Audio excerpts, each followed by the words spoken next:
आप भी आइए, एक दो हम भी गीत गा ले।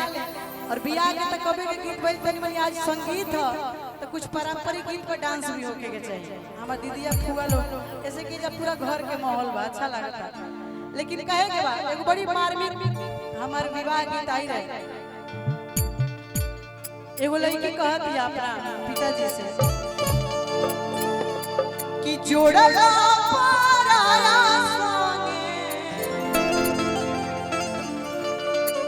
घर में लड़का लोग कहियो को पोसे जीवन भर राखी, लेकिन एगो लड़की ऐसा चीज है कि केहू के कतनो धन होके फिर भी अपना घरे में ना रख सके। लेकिन ये बात के लड़की के दुख रहेला। लड़की कहती है कि जोड़ला पाराया संगे प्रीतिया के तार हो। ये हमारा बड़की दीदिया के तरफ से बहुत सारा आशीर्वाद आपका बार बार प्रणाम बा स्वागत बा कि आज तू उतर लए पापा, कि आज तू उतर लए पापा सिरवा के भार है। आज तू उतर लए पापा। हमार दीदिया माइयों से कहत रही कि जोड़ल पाराया संगे, कि जोड़ल पाराया संगे अरे है प्रीतिया के तार है। कि आज तू उतरलुए आमा, कि आज तू उतरलुए आमा अरे अचरा के भार है। आज तू उतरलुए आमा अचरा के भार है। आज तू उतरलुए आमा जोड़ल पाराया संगे, जोड़ल पाराया संगे, जोड़ल पाराया संगे प्रीतिया के तार है। आज तू उतरलुए आमा, आज तू उतरलए पापा सिरवा के भार है। आज तू उतरलए पापा सिरवा के भार है। आज तू उतरलए पापा।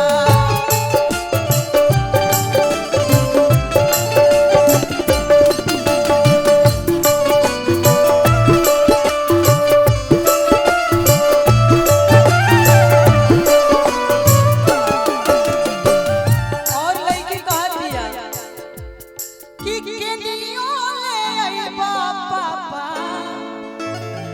अरे बेटी कहीं बोलैबा अरे मथवा हाथ धइ के अरे चाहे बैठैबा। कि केनियो ले आइबा पापा बेटी कहीं बोलैबा।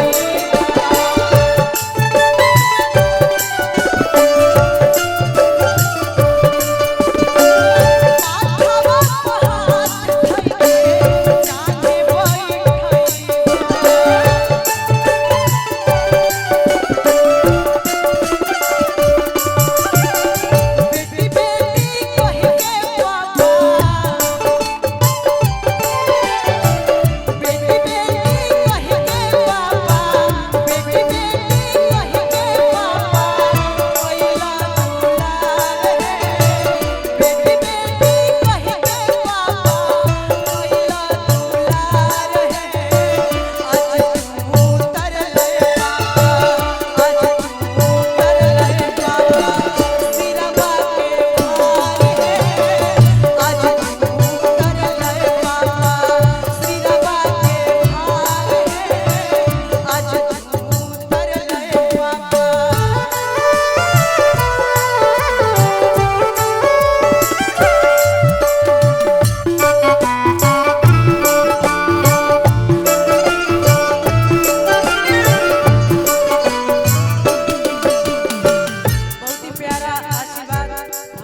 माइयों से कहतिया कि माई हो भागिन बेटी अरे काहे जनमैलू। लड़की के वो समय ये लागला कि शायद हम लड़की ना रही थी तो आज माई बाबू के संग ना छूटू कि लेते जनमवा कहना अरे नटई दबैलू कि जहर लागे आमा अरे है दूधवा। आदरणीय हमने के घर जीवन विनय पांडे भैया की तरफ से मामा जी हैं बहुत सारा पुरस्कार स्वागत अभिनंदन बंदन वाले की लड़की कहा दिया कि अम्मा हो भागिन बेटी काहे जनमैलू।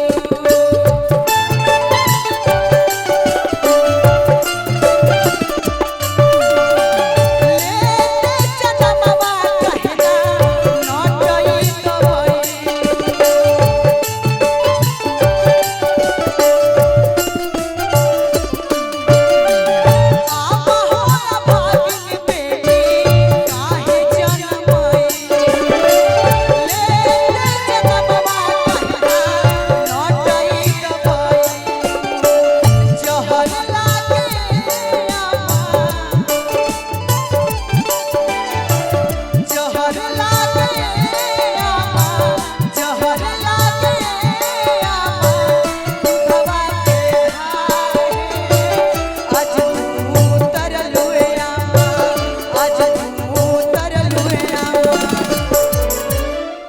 लास्ट में लड़की फिर कहतिया कि हो माही भैया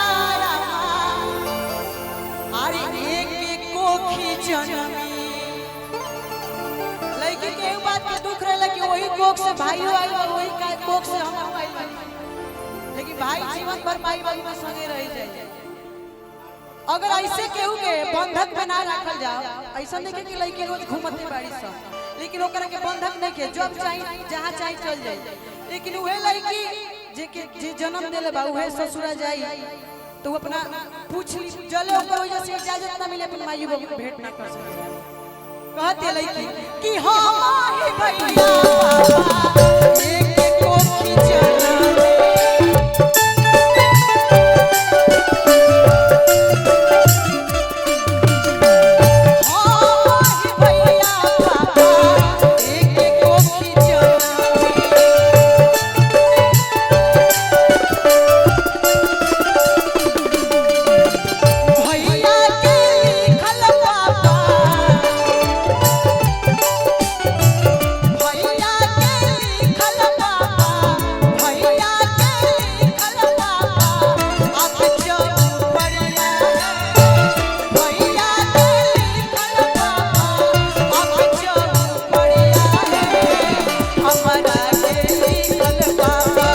हमारा